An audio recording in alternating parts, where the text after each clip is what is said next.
The news is finally confirmed and it is official. Joan Mir will be riding for Repsol Honda alongside Marc Marquez for 2023 and 2024.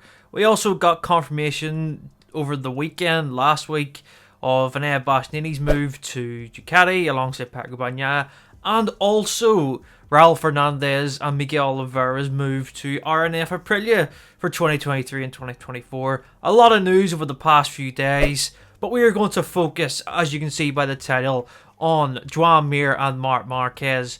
The partnership that honestly is exciting me the most going into next season.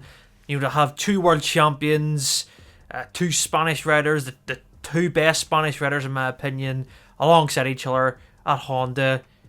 Can they solve this mystery of this Honda machine? Can they get Honda back to the top? We're going to discuss that. And yeah, let's look at Mir, for example. We mentioned in the last video I done, it was about what is next for Joan, and we said that this move was pretty much confirmed. It needed to be confirmed, but it was pretty much a done deal. And he has suffered a really horrible time in 2022. Injury, a real bad run of form. But this news is good news in my opinion. I think that Joan Mir, on his day and over a season, we've seen he's one of the best talents we've seen in MotoGP. A great Moto3 world champion. In my opinion, the best Moto3 world champion. That season he put together was just phenomenal.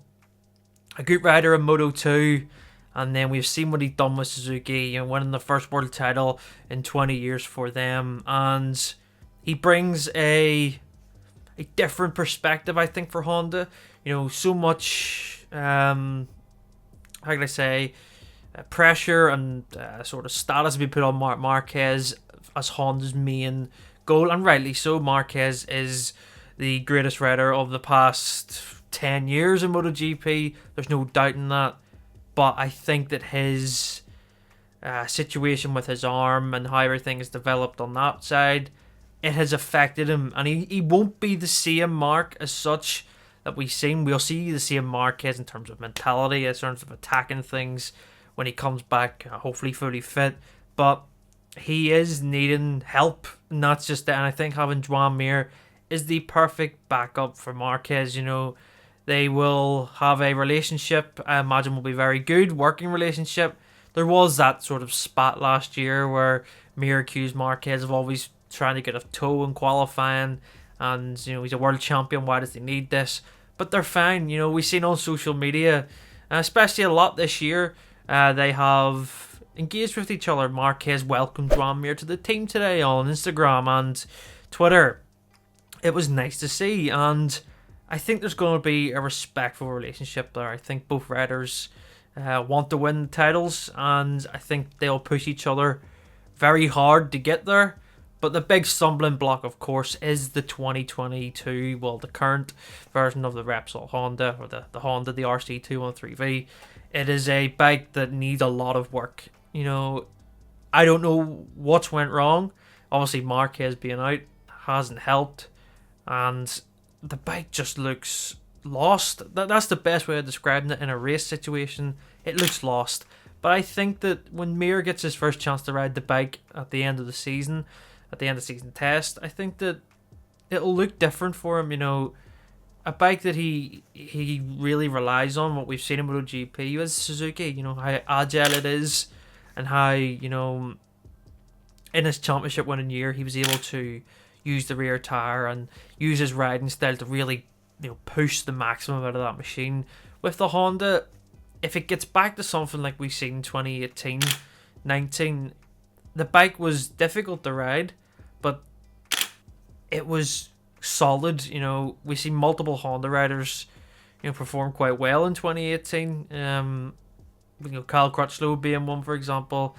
And yeah, it's something that Honda need to sort out, because their last win, other than Marc Marquez in the factory team, was Danny Pedrosa at Valencia in 2017.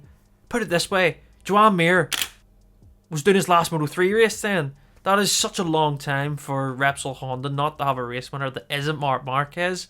And I think that The key is here they're going to build, because they've got Alex Rins as well from Suzuki, who's riding for LCR next year. They've got a bunch of fresh eyes on this project, and I think that needs a more perspective from each rider. And having high caliber riders in there is only going to push this bike on to be better. And I think that we'll see Marquez and Mir, really lay the groundwork in pre-season and hopefully get back to the front, because Honda don't do losing very well.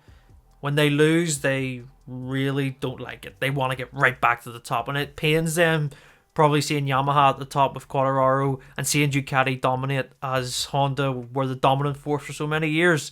They've just went in a different direction the past few years, and I think that if Mir can get this right with Marquez, they're not going to be best friends sharing everything with each other, but I think there's going to be a great understanding between the two, and I hope that we get a nice little rivalry out of it, respectful, and we can see Honda fighting at the front next season. Well, that's all for today's video. Make sure to subscribe to Crash MotoGP for more content, and I will see you next time.